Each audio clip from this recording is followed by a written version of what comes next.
On the first day of my new case, I was in an unfamiliar place with someone I've never met, and I was left to find out the routine of a nonverbal 15-year-old boy.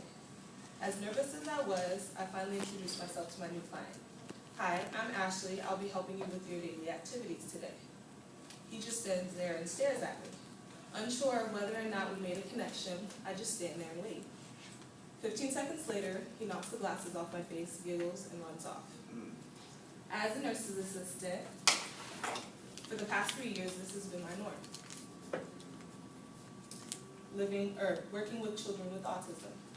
So today I'll be informing you all about autism, the signs and symptoms, and ways to cope with living with autism.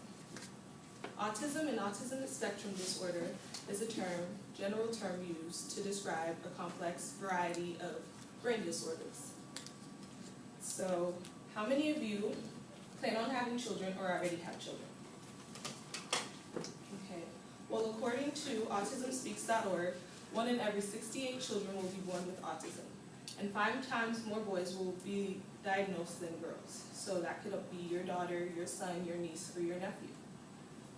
Autism signs are typically shown within the first 3 years of life. So some signs or early indicators that you should look out for would be no smiling before 6 months, no babbling or lack of social interaction by 12 months, or any loss of speech at any age. Some later developed symptoms would be also a lack of social interaction, repetitive behaviors such as clapping or drumming, and other symptoms like high anxiety, sleeping disorders, and sensitivity to touch and sound.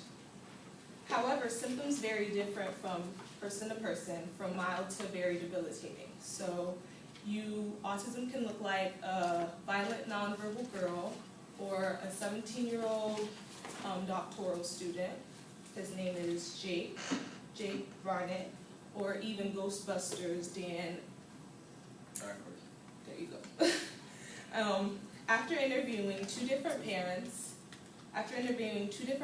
whose children live with autism, they both stated that local self-support groups was what they felt they needed because they didn't get the general community didn't have a great understanding of autism. So one way to cope with autism, I would say, would be to find a local support group. Another way to deal with autism would also be to enroll your child or your niece and nephew into some therapy groups such as speech therapy, behavioral therapy, or occupational therapy, which will help with them finding careers later on in life if they are able to do that. Also, another way to cope with autism would be medication, because some children suffer with, like I said, high anxiety, so the medication also helps with that aspect of it. So now I hope that you can all leave with a better understanding or a slightly better understanding of autism and how to cope with it, as well as some signs and some symptoms.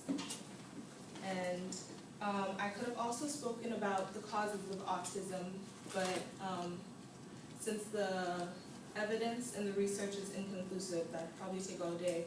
But I hope that you all can also support and go on an autism walk that is April 23rd at the Tropicana Field, or also donate money.